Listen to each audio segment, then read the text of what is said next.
What does every actor do the moment that they get their script? Be honest now. You highlight your lines, don't you?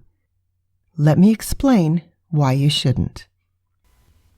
You're listening to Acting for Community Theatre, a little show with big ideas, stories, acting tips, and a lot of heart for community theatre artists. I'm Barbra French.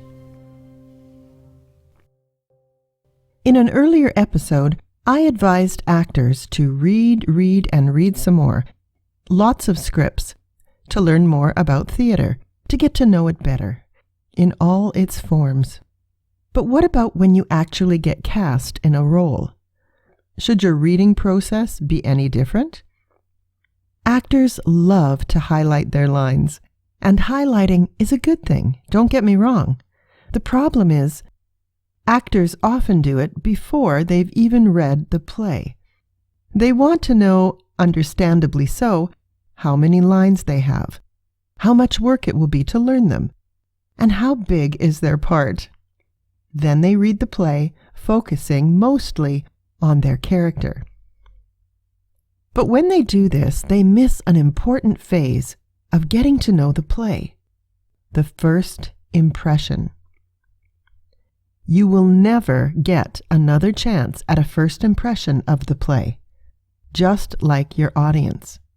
This is your chance to get an inside view of how your future audience will access the play.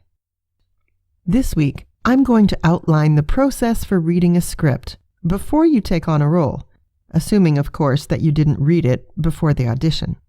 But before I get into it, I know that you don't want to read the play multiple times right now, and that's fine. I don't want you to do that right now either. And I know that most actors will barely read the play once before rehearsals begin. But let me ask you this. Why be in the middle of the pack? Why not do more, explore more, be more than the actors who simply read the play once, highlight their lines, and then wait for rehearsals to begin? If you love theatre, want to do a great job, and would like to be a good example for other actors, why not do more? Your director will certainly thank you for it and will probably cast you again and again. An actor who is dedicated and works hard is gold. There is so much to gain and so little to lose. So let's get started reading the script. Number 1, get comfortable. Find a quiet place where you will not be disturbed for the next few hours. Seriously, you want this to be a time and a place for focusing on just the play and your reaction to it. You want that experience that the audience is going to have, and they're not going to be distracted, hopefully, either. So get some tea, take a bathroom break, and turn off your phone before you start. Number 2. Read the play for pure enjoyment, pure experience, all at once in one sitting, but with taking an intermission break if there is one. The goal here is to try to access the play as closely to how the audience will experience it as possible. Then, make notes right away. What did you like? What didn't you like? How did you feel? What was the best part? What was the worst part? Did you like the story? The characters? Were there moments in the play that you didn't understand? Just write down anything that you can think of, all your first impressions, and then put it away for the rest of the day. Number 3, read the play again, this time for story and action. Think about what makes the play tick, basically. What happens in the play? Who are the characters? What's the most intense moment in the play? Can you write a single sentence of what you think the play is about? And think about action. What is the main conflict? What is the main obstacle? What are the characters fighting for? Think about action and think about story, and make some more notes. And then put the play away again for the rest of the day.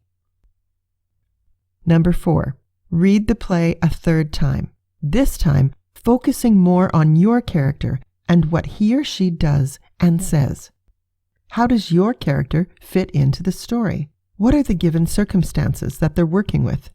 And go through the script with a pencil and circle any word, phrase, or reference that you don't understand. Jot down questions such as, why did I say that? Or, what do I want from her here? Or, when I exit, where am I going? You don't want to be caught off guard and unprepared in rehearsal because you didn't know what it meant when you called your scene partner pugnacious, or you didn't understand that reference to a pine overcoat.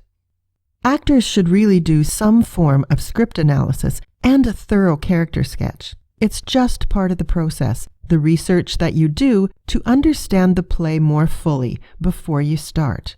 It's your job to do your homework before rehearsals start, so make sure that you dig out all those questions that you need to answer now. Number 5. Okay, go ahead, highlight your lines. You know you've been itching to. Number 6. This is really for all you keeners out there. Now that you've read the play a few times and you've highlighted your lines, why not do just a little bit more research? Now, these are things that are often done in table work with the cast and the director over the first few rehearsals, although many directors don't do table work at all. So it's not a bad idea to dive in a little bit beforehand. Take a look at the world of the play, where it's set, what the time is in history, and when each scene takes place in relation to other scenes. Think about the language, the rhythm, and the shape of the play. What is the style of the play? Is it a farce, a memory play, a musical, a kitchen sink drama? Do work on your character. Who is this person? Sketch out their background. This is the time when you can really dive in and ask and answer a lot of questions. Becoming familiar with the play in this way gets you out in front of the pack. It makes your job a lot easier, and it definitely makes the director's job a lot easier, provided, of course, that you don't hit him over the head with all of your knowledge. And the show will absolutely benefit. If you end up doing table work as a cast, your knowledge will rub off on others and hopefully inspire them to further study too. And by the way, you can practice this as you wait for theaters to reopen. Pick a few plays that you could imagine being cast in, preferably plays that you haven't seen lately, and try out this process. Okay, that's my pitch. I hope I've encouraged you to read the play and dive down into the details.